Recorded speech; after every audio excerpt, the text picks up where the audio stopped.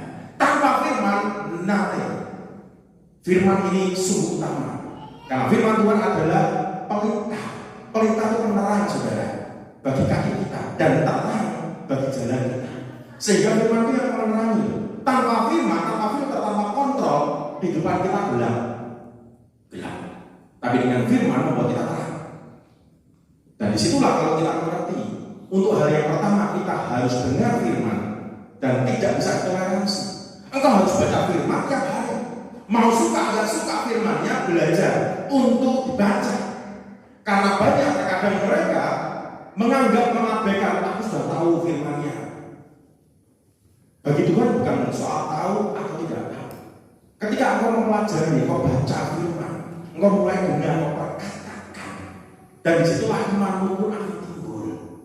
Dan ini kunci pertama untuk membuka pintu perubahan dalam kehidupanmu. Apa yang kau alami, masa-masa sulit yang boleh kau hadapi, begitupun pelayanan yang mantap sepertinya. Engkau terkadang butuh keinginan. Jangan fokusnya hanya pelayanan saja. Pelayanan pulang biasa, tapi kau harus bangun keinginan. Engkau butuh firman, engkau resapi dan lakukan. Sehingga firman itu akan membawa engkau di dalam perubahan. Dan di ayat yang kedua perhatikan baik-baik. Tetapi perwira yang menjadi ajudan raja menjawab abdi Allah, katanya, sekalipun Tuhan membuat tingkap-tingkap di langit, masakan hal itu mungkin terjadi?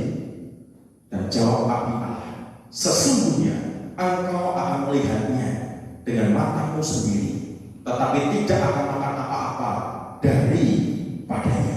Perhatikan hal yang kedua, supaya saudara ini benar-benar terima akan kunci untuk membuka pintu perubahan hidup. Karena ada 5 hal yang harus saudara perhatikan, dan ini akan menjadi kunci dalam kehidupanmu. Jika hal yang pertama, engkau harus dengar firman. Hal yang kedua, jangan ukur kuasa Tuhan dengan otakmu. Karena banyak orang-orang yang pandai, intelektualnya, pendidikannya, justru mereka seringkali meremehkan firman. Bahkan terkadang banyak mereka yang lulusan-lulusan teologi, justru terkadang mereka mendebat firman. Firman bukan untuk diperdebatkan, saudara. Firman itu dilakukan, amin. Kalau hanya diperdebatkan, untungnya apa? Seperti ketika saya menulis sebuah caption hanya sekedar untuk lelucon, dan saya menulis di wall Facebook saya sendiri, bukan punya orang lain. Dan saya menulis bahwa kopi tidak pernah memilih siapa yang akan meminumnya, karena di hadapan kopi kita sama. Seperti halnya Tuhan. Tuhan tidak pernah memilih siapa orang yang mau cari Dia, karena kita di hadapan Tuhan sama. Dan di situ ketika mereka yang respon yang positif, oke. Tapi justru mereka yang terkadang tahu firman, mereka ngerti firman dan tidak melakukan, justru mendebat. Bertanya kepada saya, di dalam wall saya tersebut komennya nyinyir dan ngomongnya begini, loh, berarti Tuhan dengan kopi sama, kok malah menyamakan Tuhan dengan kopi? Captionnya dibaca dan kok akan tahu, itu hanya memberikan sebuah penegasan yang membuat kita mengerti seperti kalimat-kalimat bijak. Dan untungnya ada dari beberapa yang lain, sebelum saya membuka, mereka udah berikan jawaban yang lain, sehingga orang ini sudah tidak bertanya lagi. Dan kalau memang masih bertanya lagi, saya akan berkata kepada dia, seperti hanya ketika kita berkata bahwa Tuhan itu seperti singa Yehuda, lah berarti Tuhan itu singa, kan bukan. Makanya kadang mereka terlalu pintar, mereka terlalu pandai intelektualnya, kadang sekolahnya bahkan tidak hanya S1, S2, S3, bahkan mungkin S20 kalau Samsung sekarang. Dan satu jeniusnya, mereka tidak mempercayai firman. Mereka merasa kehidupannya dia oleh karena akal, pikiran, dan logikanya. Semua yang dihasilkan dalam hidupnya karena usahanya dia, dan mereka tidak pernah melihat Tuhan. Seperti perwira ini. Kenapa perwira ini tidak percaya? Karena dia merasa bahwa sekalipun Tuhan yang membuat akan langit, menciptakan tingkat-tingkat langit, tetapi keadaan sulit, kondisi kelaparan yang sangat parah, dan tidak akan dapat teratasi karena mengukur dengan otaknya, mengukur dengan akal logikanya, dan itu konyol. Makanya hal kedua untuk membuka kunci perubahan hidup, Tuhan tidak butuh orang pandai, Tuhan hanya butuh orang percaya. Yang percaya katakan, sepandai apapun kau kalau hanya bisa debat, dan kita lihat buah dalam kehidupannya, hanya nyinyir dan nyinyir. Dan bahkan mungkin dalam kehidupan rumah tangganya, hubungannya dengan pasangannya tuh bisa tidak harmonis. Karena apa? Orang yang suka mendebat terkadang di dalam kehidupannya tidak mau kalah, kepengennya menang, egonya tinggi. Dan Tuhan tidak suka orang seperti itu. Makanya dari perwira ini langsung terima akan firman Tuhan, sekalipun dia tidak percaya, dan langsung Tuhan tampar melalui firman-Nya. Nanti kau akan lihat, tapi kau tidak akan terima apa-apa. Makanya hal kedua perlu diperhatikan dalam kehidupan saudara. Engkau sekalipun pelayanan, engkau harus tahu ini. Engkau yang hidup di dalam keseharian, bekerja, engkau sebagai ibu rumah tangga, engkau yang beraktivitas dalam apapun aspek kehidupanmu, engkau perlu tahu. Karena firman bukan untuk diperdebatkan, tapi firman untuk dilakukan. Kalau kau hanya cuma hafal Alkitab dan tidak melakukan, fungsinya apa? Maka dalam kondisi seperti ini, di saat Tuhan kasih satu kata itu yang saya kaget. Dan saya bersyukur ketika saya sampai di tempat ini dan datang lebih awal, tenang saya sampai. Dan saya berterima kasih atas sambutannya, diberikan kopi di belakang, dan ada pisang emas. Emas itu sesuatu yang bernilai berharga, sehingga pisang itu pun adalah sesuatu yang berharga. Dan ketika kami boleh menikmati, kami menyambut, dan kami percaya mereka pun terima upahnya. Karena firman Tuhan berkata, ketika mereka sambut kami hamba, mereka terima upah hamba. Sehingga Tuhan tidak pernah berhutang. Dan di situ hal yang kedua, Tuhan tidak butuh orang pandai. Tuhan yang butuh orang yang percaya. Karena tanpa kepercayaan, tanpa iman, percuma. Engkau mau teologi S1, S2, bahkan mungkin S3, S4 sekalipun, ngarang Alkitab sendiri. Dan saya pernah berhadapan dengan orang-orang yang model seperti ini. Dan di situ akhirnya dia berpindah dari yang tadinya dari gereja konvensional, akhirnya berpindah ke gereja Mormon. Ketika minta saya datang ke rumahnya, dan saudara ingin tahu, di saat awal pertama permintaannya adalah untuk didoakan. Prakteknya ketika saya sampai ke rumahnya, debat firman. Dan saya tidak meladeni. Saya tidak meladeni. Kenapa? Firman bukan untuk debatkan, saudara. Emang kalau kita udah debat, kita menang, kita dapat apa? Dan pun kalau kita kalah, kita terima apa? Gak ada untungnya. Tapi ketika firman dilakukan, dan kita menjadi pelaku firman, dan kita akan alami perubahan. Yang percaya katakan. Dan di situ ketika dia ngelotok hafal akan firman, karena memang juga orangnya botak, saudara, kelihatan. Dan dari situ saya tahu dari buku-bukunya semua, dan saya tahu orang model seperti ini. Namun di saat saya berkata satu kata, belajar untuk percaya bahwa Tuhan itu nyata. Karena orang-orang seperti ini, dia menyangkal pula, dan dia punya kitab sendiri, kitab Mormon itu, dan dia mengakui di dalam kitab Mormon mereka punya nabi sendiri, padahal nabinya sudah selesai. Saudara, kalau yang paham tentang kitab Mormon, saudara akan tahu, oh iya, ternyata begini.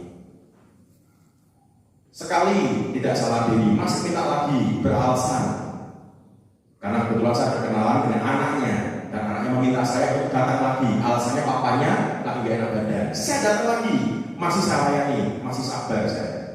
Datang lagi dan saudara pengen tahu. Datang pula dari beberapa orang-orang yang Mormon. Mereka orang bule-bule, mereka naik sepeda, mereka datang. Dan di situ tujuannya mau apa? Hanya untuk ngetes tentang firman. Dan saya katakan percuma. Hal-hal yang kau lakukan tidak akan mendatangkan kebaikan. Lakukan firman dalam hidupmu, dan itu justru akan mendatangkan kebaikan. Yang percaya katakan. Debat untungnya apa sih? Ketika kalah akan menimbulkan kepahitan sakit hati. Ketika menang akan menimbulkan kesombongan. Gak ada untungnya. Percuma. Sehingga hal kedua ini perlu banget saudara kita angkat dengan kuat, bahwa Tuhan hanya butuh orang percaya. Tuhan tidak butuh orang pandai. Karena percuma orang pandai kalau tidak percaya firman. Dia hanya percaya kalau logikanya, semua karena aku. Kalau aku nggak kerja, nggak makan. Padahal firman Tuhan katakan apa? Burung pipit di udara Tuhan piara, apalagi engkau yang percaya katakan. Dan dalam hal ini bukan berarti kemudian saudara, oh berarti saya nggak kerja, bukan. Maksudnya apa? Bagianmu melakukan. Selebihnya yang di luar kapasitasmu, kemampuanmu, Tuhan lakukan untuk kau. Dan kita lihat yang ketiga.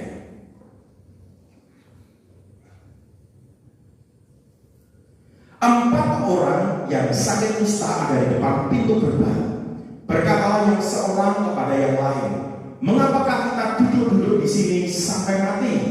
Jika kita berkata, baiklah kita masuk ke kota, padahal dalam kota ada kelaparan, kita akan mati di sana. Dan jika kita tinggal di sini, kita akan mati juga. Jadi sekarang, marilah kita menyeberang ke perkemahan tentara Aram. Jika mereka membiarkan kita hidup, kita akan hidup. Dan jika mereka mematikan kita, kita akan mati. Semua perhatikan ke depan. Hal yang ketiga yang saudara perlu miliki, seperti empat orang sakit kusta ini, miliki pikiran yang simpel, yang sederhana. Tidak usah berbelit-belit. Pikirannya tidak usah terlalu jelimet, saudara. Semakin pandai orang terkadang pikirannya jelimet, roh. Simpel aja. Mereka pemikirannya simpel, sederhana. Mereka ngomong satu dengan yang lain. Kalau kita ke kota, di kota lagi banyak kelaparan. kita juga akan mati. Mau masuk ke kota karena kelaparan juga mati, diam di tempat juga mati. Tapi kalau kita masuk ke perkemahan tentara Aram kepada musuhnya, dan di situ mereka mempertaruhkan akan kehidupannya. Kalau mereka dari tentara Aram itu membiarkan mereka hidup. Tapi kalau mereka mau bunuh, ya udah ujungnya mati. Namun pemikiran sederhana ini, dan itu mendatangkan keajaiban, saudara. Jangan pernah meremehkan hal-hal yang terkadang sepertinya sederhana, tapi justru itu terkadang membuat hati Tuhan senang. Tuhan nggak suka yang berbelit-belit kok. Simpel ya Tuhan itu. Amin. Seperti satu kesaksian dari salah satu jemaat kami yang ada di kota Semarang. Di saat COVID-19 merebak begitu kuat, satu keluarga itu semua kena COVID, hanya ibunya saja yang sudah tua tidak kena COVID. Keluarga ini berasal dari desa Puyang, dekat sini tentunya. Dan si ibu ini, dia semua keluarga sudah tinggal di Semarang, dan ketika dia satu-satunya yang tidak kena COVID, harus merawat baik suaminya, baik anaknya, baik cucunya, baik menantunya. Dan ibu ini tidak terkena COVID. Pemikirannya cuma simpel. Pokoknya aku percaya Tuhan pelihara, aku percaya Tuhan lindungi. Dan sampai saat ini pula ketika beliau tidak vaksin, beliau ngomong ketika saya tanya, kenapa nggak vaksin? Kalau saya cuma percaya aja Pak. Kalau Tuhan mau panggil, udah wayai ya pun wayai. Simpel aja. Jadi nggak terlalu berbelit-belit. Oh, aku vaksin supaya aku begini begitu, aku nggak vaksin supaya ini itu. Enggak, itu urusan masing-masing. Namun di saat dia punya pemikiran yang sederhana, justru itu yang menyebabkan hati Tuhan mendatangkan kuasa dan mujizat Tuhan terjadi, membuat dia dipelihara Tuhan, dan akhirnya tidak tertular sampai satu persatu daripada anggota keluarganya sembuh. Kalau melihat seperti ini, saudara mau apa sekarang?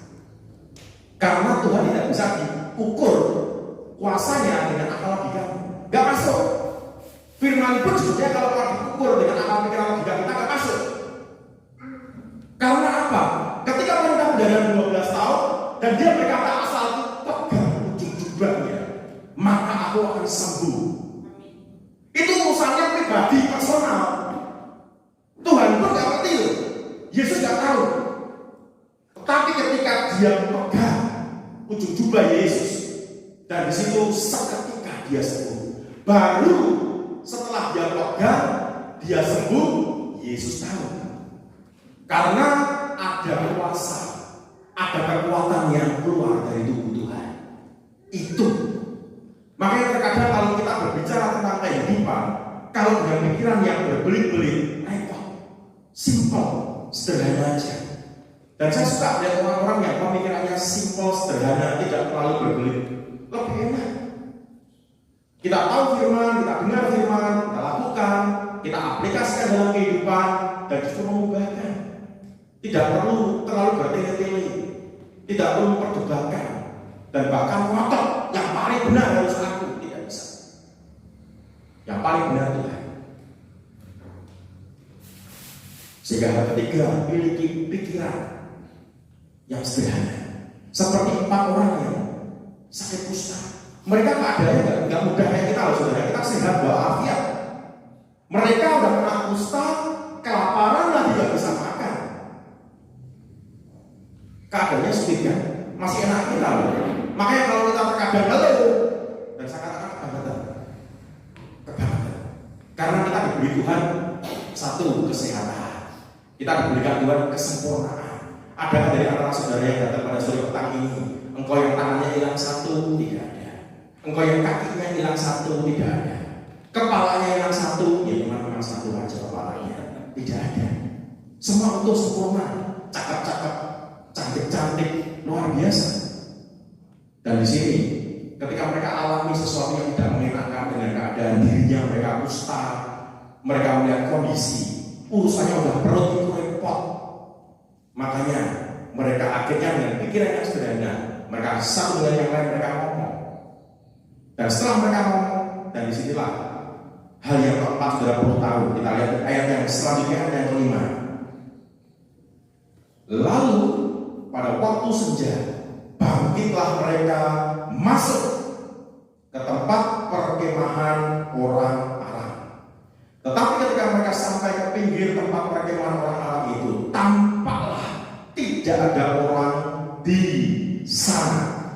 Sebab Tuhan telah membuat tentara Aram itu mendengar bunyi kereta, bunyi kuda, bunyi tentara yang besar, sehingga berkatalah yang seorang kepada yang lain, sesungguhnya Raja Israel telah mengupah raja-raja orang Het dan raja-raja orang Israel melawan kita, supaya mereka menyerang kita. Semua perhatikan ke depan.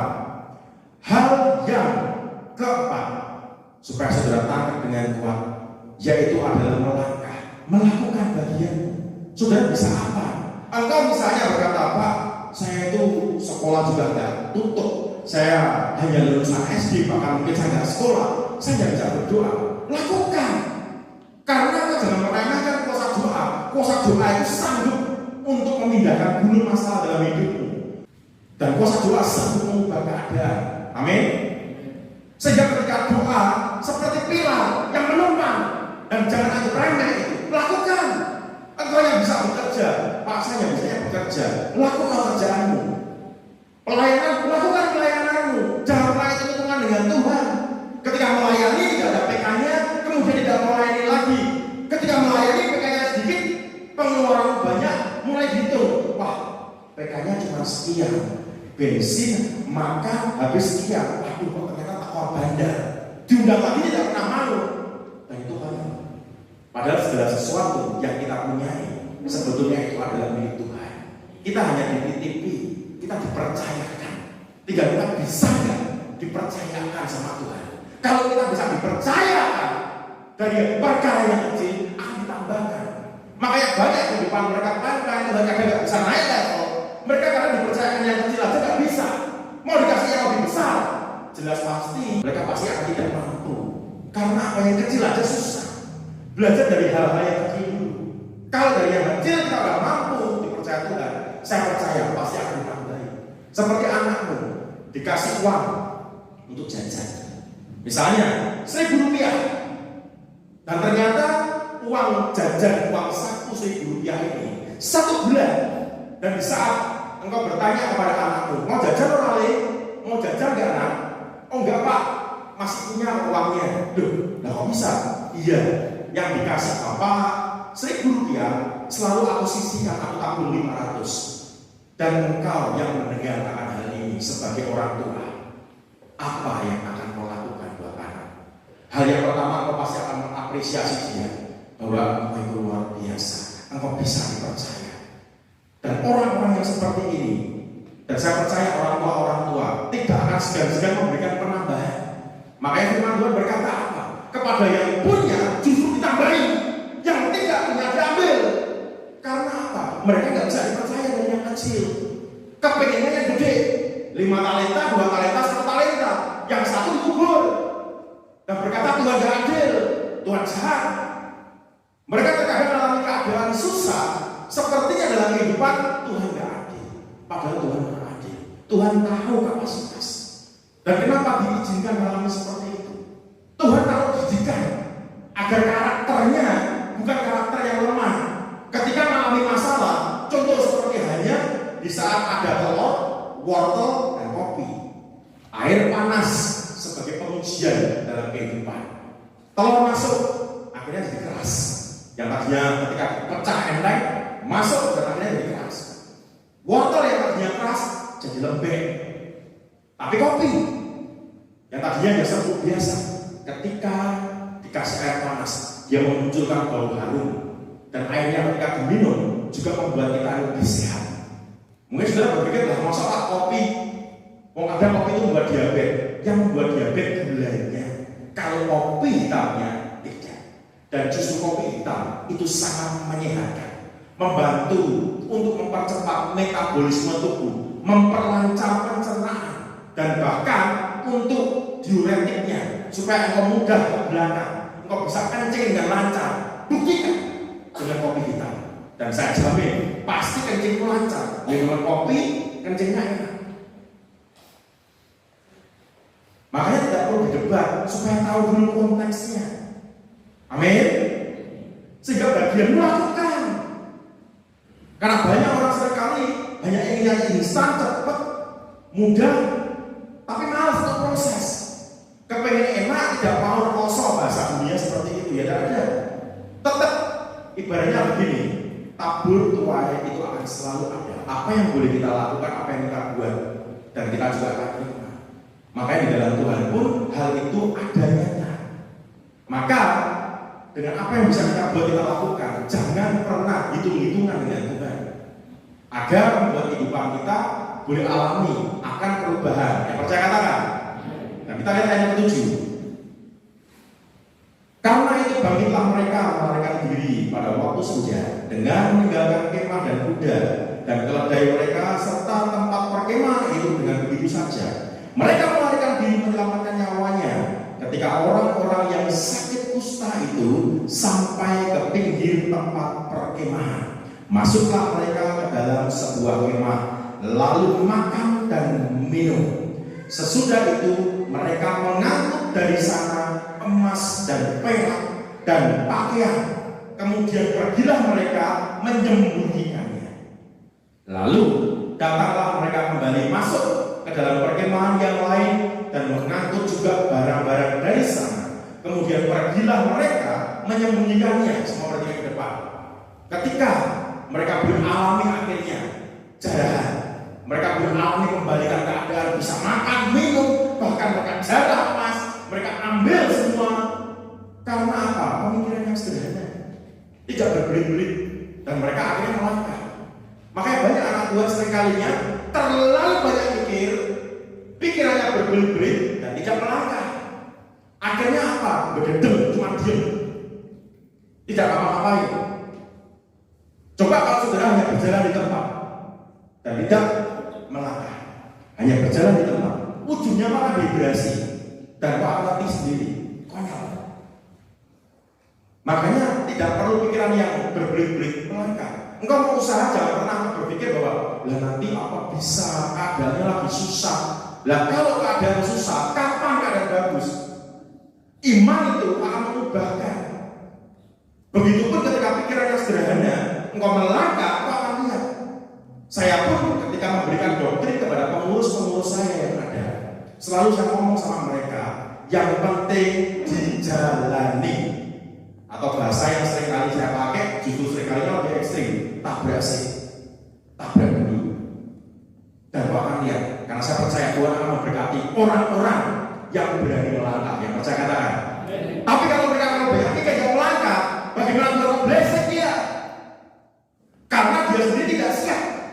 Tapi kalau dia siap, seperti hanya Petrus bisa berjalan di atas air dibandingkan murid yang lain, nilainya kita bisa tahu. Murid yang lain ngapain? Cuma nonton. Dan bahkan mungkin ada yang nyindir, jajal woiso, wah kayak tok iki. Ketika Petrus berkata, Guru, kalau itu engkau, suruhlah aku datang kepadamu, berjalan di atas air. Mungkin temannya yang lain berkata, ya. Tapi Yesus berkata, ya datanglah. Dan ketika dia mulai keluar dari perahu itu, dia melangkah dan sungguh kita mencatat dia berjalan di atas air. Murid-murid yang lain terima apa? Gak terima apa-apa. Ngalamin mujizat? Tidak. Cuma nonton. Makanya banyak anak Tuhan seringkali ketika melihat kesaksian, ketika keberhasilan boleh dialami si A, mereka hanya enak yo. Mereka tidak tahu prosesnya. Mereka hanya lihat hasilnya. Tapi ketika mereka sudah berproses, mereka protes dulu, mereka ngomel dulu, kakek mikir, tidak melangkah. Kebanyakan teori, prakteknya tidak ada. Tapi saya berharap saudara tidak ada yang seperti ini. Amin. Sehingga ketika mereka dengan pikiran yang sederhana mereka melangkah dan Tuhan turun tangan. Musuhnya diporak-porandakan semua, mereka masuk, mereka bisa makan, mereka minum, mereka jarah, mereka ngangkut akan emas, barang-barang semua. Kehidupan mereka langsung seketika, istilahnya mereka langsung jadi crazy rich, kayak mendadak mereka. Makanya terkadang jangan batasi kuasa Tuhan dan pikiran kita. mulai belajar lebih sungguh. Amin. Dan lihat ayat ke-9. Dan ini akan menjadi poin yang kelima yang saudara harus perhatikan. Lalu berkatalah yang seorang kepada yang lain. Ini memang mereka itu saling mengingatkan, bagus. Tidak patut yang kita lakukan ini. Hari ini ialah hari kabar baik, tetapi kita ini tinggal diam saja. Apabila kita menanti sampai terang pagi, maka hukuman akan menimpa kita.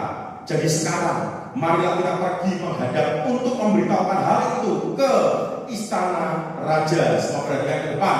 Jika engkau sudah diberkati, jangan lupa diri. Sebab orang yang lupa diri tidak akan luput dari hukuman Tuhan. Amin. Makanya sekali banyak orang yang terkadang ketika udah mulai diberkati Tuhan sedikit, gayanya luar biasa. Kadang mereka ketika udah diberkati Tuhan belum banyak, dan di situ udah sombongnya selangit. Dan akhirnya ketika Tuhan pukul lagi, baru mereka mulai ngumpat dengan Tuhan. Kok begini loh Tuhan? Makanya ketika saudara sudah diberkati, jangan lupa diri. Namun berkati yang lain. Mereka tidak lupa diri. Mereka makanya ngomong, tidak patut yang kita lakukan ini. Hari ini ialah kabar baik, tetapi kita ini tinggal diam saja. Apabila kita menanti sampai terang pagi, maka hukuman akan menimpa kita. Jadi sekarang, mari kita pergi menghadap untuk memberitahukan hal itu ke istana raja. Maka kalau saudara mulai dipulihkan Tuhan dalam kehidupan apapun, pelayananmu, keluargamu, rumah tanggamu, pekerjaan, finansialmu, jangan pelit. Amin. Terutama perpuluhan, persembahan, begitu pun nabur kepada orang yang membutuhkan. Dan itu penting. Karena tidak akan pernah ada orang yang miskin karena memberi, tapi banyak orang yang miskin karena justru tidak memberi, karena mereka sungguh miskin hati. Padahal firman Tuhan katakan, yang kau ikat di dunia terikat di surga. Roh klik juga terikat, sehingga tidak akan masuk surga. Dan itu membebani kita, karena apa? Mengikat. Lepas. Karena kita tahu semua daripada Tuhan. Kita hanya dititipi. Kalau kita terima, belajar untuk berbagi. Dan seperti 4 orang kusta ini, mereka keadaan susah. Kalau mereka mau egois bisa. Wes wah, orang kita yang upaya kok, kita yang berusaha. Kata kita udah berkata, kita udah ngomong. Kalau mereka mau bunuh kita akan mati. Tapi nyatanya kita berhasil. Berarti ini semua milik kita. Mereka tidak marah, mereka tidak serakah. Mereka mau berbagi. Dan akhirnya mereka menyampaikan ke istana raja. Dan ketika mereka menyampaikan ke istana raja, saudara bisa tuntaskan sampai ayat yang terakhir. Dan sungguh akhirnya terjadi perubahan. Dan supaya buat saudara itu ngerti, alami perubahan dalam kehidupan. Dan kunci untuk mengalami akan perubahan hidup ini ada 5 hal yang harus kau perhatikan. Dan saya akan ulang. Yang pertama, dengar firman. Dengar firman. Yang kedua, jangan ukur kuasa Tuhan dengan otakmu. Tuhan hanya butuh orang percaya, bukan orang yang pandai. Yang ketiga, miliki pemikiran yang sederhana. Tidak usah berbelit-belit, supaya kehidupanmu boleh mengalami kebaikan dan cinta kasih Tuhan. Yang keempat, melangkah, lakukan bagianmu. Engkau bisa apa? Kerja, melayani. Bisa yang masak, bisa yang doa. Apapun, lakukan. Dan yang kelima, jika sudah diberkati, jangan lupa berbagi, dan itu akan indah. Terutama belajar untuk taat dengan firman. Perpuluhan beri, bukan karena terpaksa, bukan karena ingin diberkati lebih, tapi karena mencintai Tuhan. Amin. Karena Tuhan sudah memberkati engkau terlebih dahulu. Jadi ketika memberikan persembahan, memberikan perpuluhan, bukan karena engkau supaya diberkati Tuhan, supaya engkau memiliki Tuhan. Saudara, kalau diajak hitung-hitungan dengan Tuhan, kita habis. Oksigen yang boleh kita hirup, diajak hitung-hitungan dengan Tuhan, kita bisa apa? Namun, ketika kita beri akan perpuluhan, kita beri persembahan karena kita tahu diri bahwa kita sudah diberkati terlebih dahulu, makanya kita bisa memberi. Tapi juga tidak sedikit banyak anak Tuhan yang pelitnya setengah mati. Udah diberkati, merasa bahwa ini karena usaha dia, karena perjuangan dia, dan akhirnya tidak luput dari hukuman. Sehingga 5 hal ini ketika kau perhatikan di dalam kehidupanmu, dan kau akan lihat mujizat dan kuasa Tuhan itu terjadi. Yang percaya dengan tangan Tuhan Yesus, mari sama semua bangkit berdiri dan kita akan berdoa.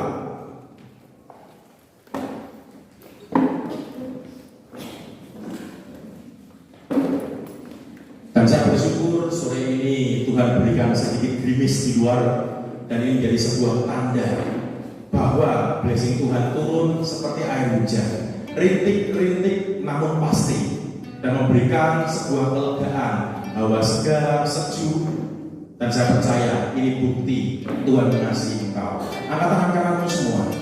Terima kasih Tuhan buat sore petang ini, dan firman-Mu tidak akan pernah kembali sia-sia. Hamba berdoa di dalam nama Yesus, turunkan api-Mu atas umat-Mu semua dalam nama Yesus, sehingga penuhi kehidupan mereka dan dengan firman-Mu, dan akan mengubahkan sehingga pintu keajaiban terbuka dan mereka terima kuncinya sore petang ini di dalam nama Yesus, sehingga tidak ada satupun yang kau lewatkan Tuhan.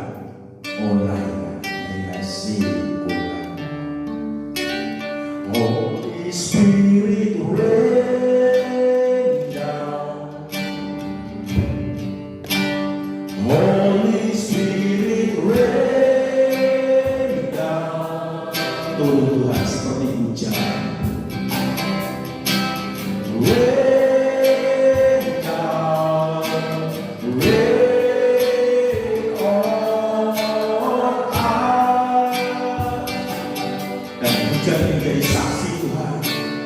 Holy Spirit rain down, turun ya Tuhan. Holy Spirit rain down. Yesus rain down, rain on us. Mari angkat suaramu semua, naikkan pujian ini, katakan Holy Spirit rain. Turun Tuhan Roh Kudus, penuhi setiap umat-Mu seperti hujan yang turun sore petang ini di dalam nama Yesus.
Matamu dan bila sore petang ini pulang, dan kalau berdoa Tuhan, turunkan Roh Kudus-Mu, hujani setiap umat-Mu di dalam nama Tuhan Yesus, dan bila kuasa-Mu meneduhi kehidupan mereka sore petang ini sampai hari-hari mendatang di dalam nama Yesus. Terima, terima, terima dalam nama Yesus. Penuh Tuhan, penuh Tuhan. Oh ya nama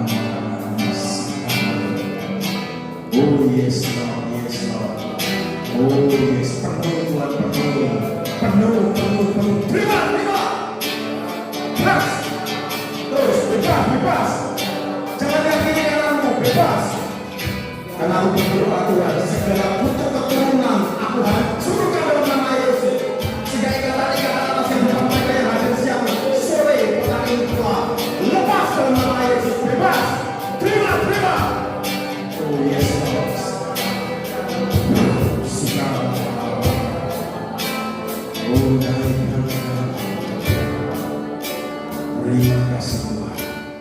Terima kasih. Dan sungguh roh Tuhan yang nyata. Dan biarlah pengurapan-Mu turun pula sore petang ini. Dan di dalam nama Yesus tutup bungkus kehidupan mereka, roh jiwa dan tubuh mereka, sehingga darah-Mu Tuhan yang memeteraikannya, sehingga membawa kehidupan mereka di dalam jaminan Tuhan. Dan aku percaya di dalam nama Yesus, dan sampai tuntas garis akhir kehidupan mereka kuat bersama Engkau, dan tidak ada yang lemah, tidak ada yang unggul daripada Tuhan, dan tidak ada yang murtad, tapi semua finish strong, kuat dalam nama Yesus. Terima kasih Bapa, dan segala puji hormat kemuliaan dan sanjungan hanya bagi nama-Mu saja. Terima kasih buat kehadiran-Mu Tuhan. Roh Kudus, terima kasih. Terima kasih di dalam nama Yesus. Amin, amin. Silakan duduk terlebih dahulu. Saya kembalikan Pak Petrus mari.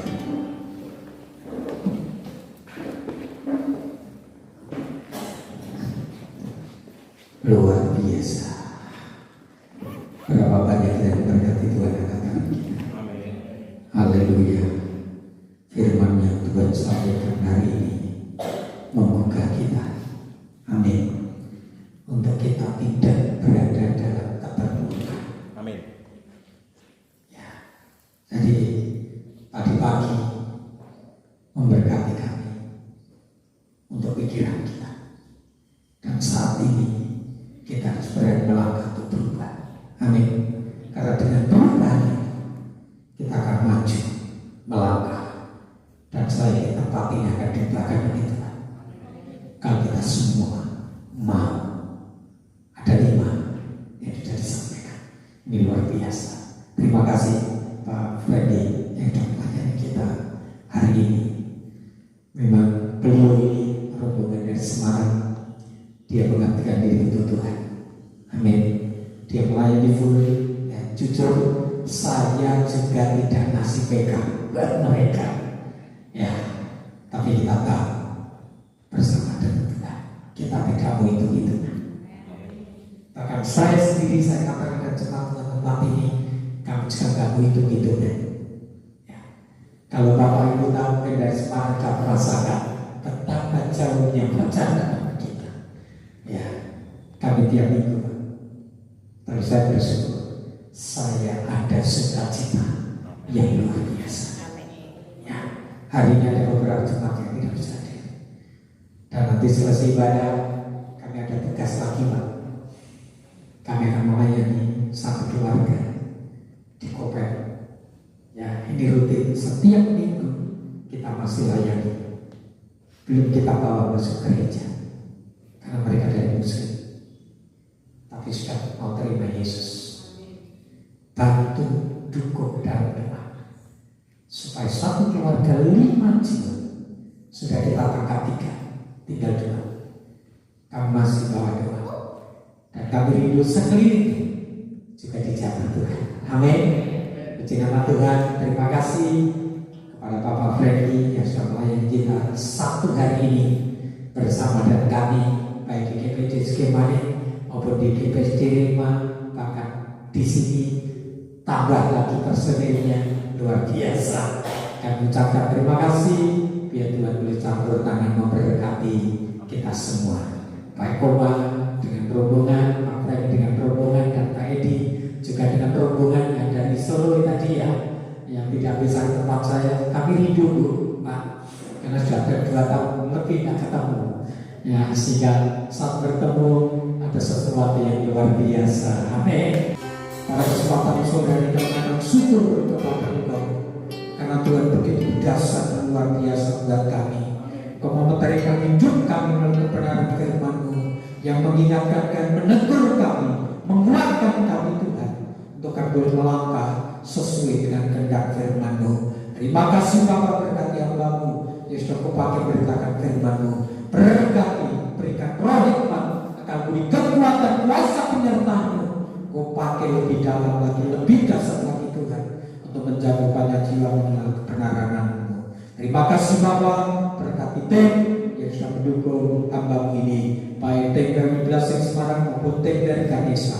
Tuhan tolong mencampur tangan, memberkati semuanya Tuhan, sehingga mereka boleh dipakai Tuhan untuk menjangkau banyak jiwa, diselamatkan untuk Engkau. Makasih berkati juga Bapak-Mu yang sudah terlibat dan pelayan di tempat ini, baik Bapak Pendeta Sulaiman dengan istri, Bapak Yusuf selama dengan keluarga di tempat ini. Tuhan juga tolong memberkati, akan seluruh anakmu yang sudah hadir, Tuhan campur tangan, berkati mereka semuanya Tuhan. Dalam kehidupan rumah tangganya diberkati, usaha pekerjaannya diberkati, baik tani dagang ternak pakai soal negeri, semuanya ditolong oleh Tuhan. Sehingga di antara kami tidak ada satu pun mengalami kekurangan, tetapi limpah berkata boleh terjadi atas hidup kami mulai sore hari ini sampai malam kejahatan kedua kali. Terima kasih Tuhan, terbilang menyerahkan hamba-Mu yang mengabdikan diri di ladang Tuhan. Pakai kami, cukupkan kami, berkati kami, sehingga hidup kami semakin hari semakin menyerahkan diri kepada-Mu. Terima kasih Tuhan yang pelayanan kami banyak jiwa yang mengenal Engkau. Terima kasih Bapak. Bapak bersurat kata bersurat, pulanglah ke medan masing-masing. Bapak terima berkat damai sejahtera dari Bapak. Cinta kasih kepada Tuhan Yesus dan berkat Roh Kudus turun menolong menopang melaku biara, memberkati hidup kita, rumah tangga kita, keluarga kita, anak cucu kita, pendidikan semua diberkati. Bahkan usaha pekerjaan kita diberkati mulai sore hari ini sampai malam kejahatan kedua kali. Dalam nama berkat Tuhan Yesus Kristus kami akhiri pada ini, dan kami berkat surgawi mengalir limpah atas kami semuanya. Dalam nama Tuhan saya diberkati berkata